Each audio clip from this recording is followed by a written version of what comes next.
What's up, ladies and gents? This is KSigKid coming at you with another Destiny video. Today, it's Friday, so it's not my day, it's your day. Yours in the tower.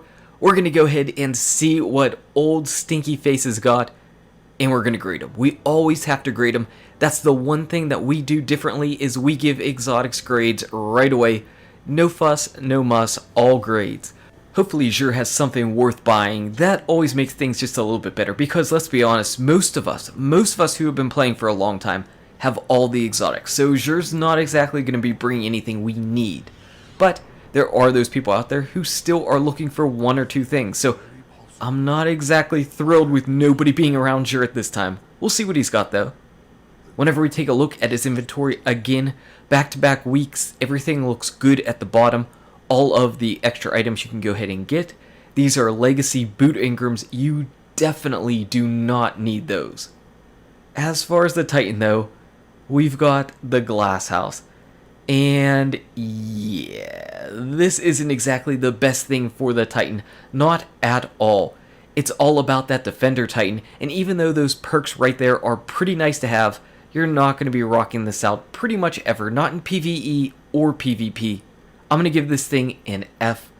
And the reason why I give this thing an F is because in PvP, people are rocking out Armor of Light.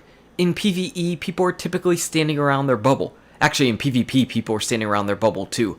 Basically, you're never really going to need this benefit. There are much better options, like the no backup plans if you're on PvP Defender Titan. Those things are sick. So yeah, you're not going to need the Glass House. And moving on from the Glass House, we're going on to the Hunter. We're going on to the Graviton Forfeit, and take a look at this. This stat roll is nearly perfect. This is something like 99% perfect. So if you love trying to go for those tier 12 stats, you should definitely pick this sucker up. Unfortunately, its middle perks aren't anything to write home about in PvP.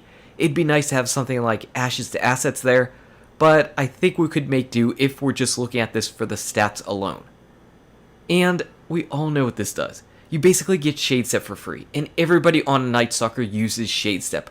What you have to decide is your Night Stalker going to use Shade Step and Keen Scout? If you want both of those very badly, put this thing on.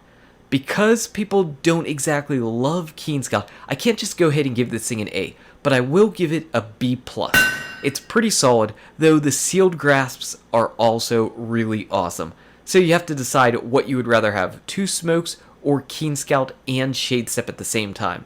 Both very solid options. It'd be nice if you could wear them both at the same time like you can here, but you can't actually do that in-game. But not a bad exotic. Moving on to our Warlock, we've got the Claws of Ahamkara.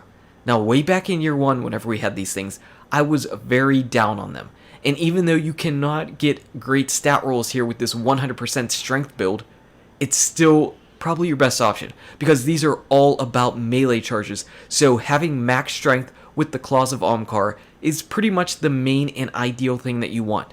Also, you've got quicker melee attack speed here, and yeah, you'd like to have that too. These things are actually viable on all 3 of the subclasses, though you do see them mainly on the Stormcaller, and they're really good there. I'm going to give these things an A. On the Stormcaller, you'll see them. This is pretty much what I rock out on my Stormcaller, and they're great. You could use these on the Sunsinger as well for 2 Scorches. Scorch is still a great melee option, but we all know Shotgun Ticklefinger, that is a sick combo going on in the game right now. And these also look pretty sick, so if you're all about that fashion, you definitely want Hawk Claws on your arms. I mean, who doesn't want those on their arms? Or maybe those are Ahamkara Claws, because that just makes sense.